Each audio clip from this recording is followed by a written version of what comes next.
Assalamualaikum warahmatullahi wabarakatuh. Selamat pagi semuanya. Perkenalkan, nama saya Nazma Alia dari kelas PBSI Reguler B Tambuk 2022. Di video ini saya akan menjelaskan 3 pembahasan.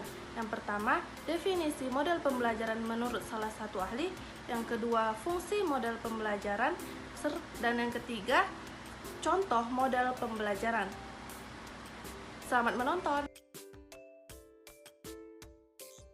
Menurut Joyce Well dalam Fathur Rahman tahun 2015 halaman 30, model pembelajaran adalah suatu perencanaan atau suatu pola yang digunakan sebagai pedoman dalam melaksanakan pembelajaran di kelas dan untuk menentukan perangkat-perangkat pembelajaran. Menurut Fauja Jalal tahun 2017, fungsi model pembelajaran adalah sebagai acuan bagi perancang pengajaran dan para pendidik dalam melaksanakan pembelajaran. Pemilihan model pembelajaran sangat dipengaruhi oleh sifat dan materi yang diajarkan, tujuan yang akan dicapai dalam pembelajaran, serta tingkat kemampuan atau kompetensi peserta didik. Selanjutnya, contoh model pembelajaran. Saya akan menjelaskan contoh model pembelajaran Discovery Learning. Menurut Effendi dan Anita dalam Siti Khosinah tahun 2021, Discovery Learning merupakan suatu pembelajaran yang melibatkan peserta didik dalam pemecahan masalah untuk pengembangan pengetahuan dan keterampilan. Dalam model Discovery Learning ini, siswa diajak untuk menemukan sendiri apa yang dipelajari, kemudian mengkonstruksi pengetahuan itu dengan memahami maknanya. Dalam model ini, guru hanya sebagai fasilitator. Selanjutnya, ciri-ciri model Discovery Learning. Menurut Zainul Fajri tahun 2019, ciri utama dari model Discovery Learning adalah sebagai berikut. Yang pertama, mengeksplorasi atau memecahkan masalah untuk menciptakan, menggabungkan, dan menggeneralisasi pengetahuan.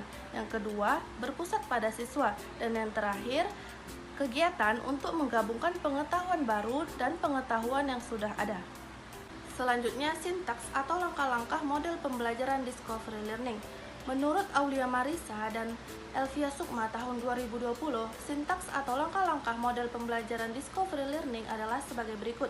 Yang pertama, stimulation atau pemberian rangsangan. Pada tahap ini, guru menghadapkan siswa pada sesuatu yang menimbulkan kebingungan agar timbul motivasi siswa untuk menyelidiki. Yang kedua, data statement atau identifikasi masalah. Pada tahap ini, siswa mengidentifikasi masalah yang terjadi. Yang ketiga, data collection atau pengumpulan data.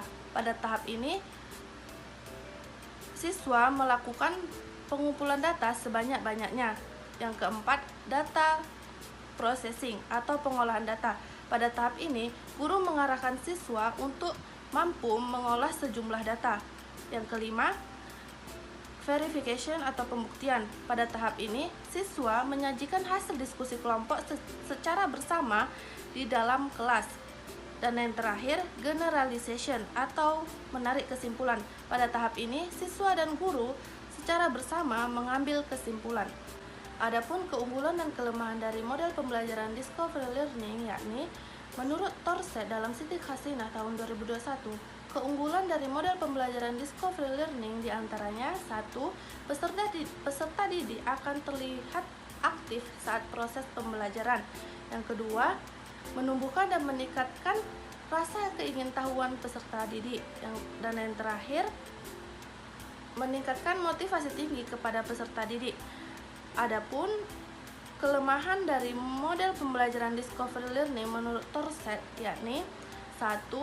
Jika guru tidak menyelesaikan kerangka kerja dengan jelas, maka akan membuat peserta didik kebingungan saat proses pembelajaran.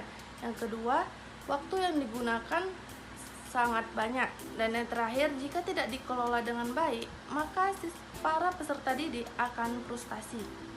Sekian video yang dapat saya sampaikan.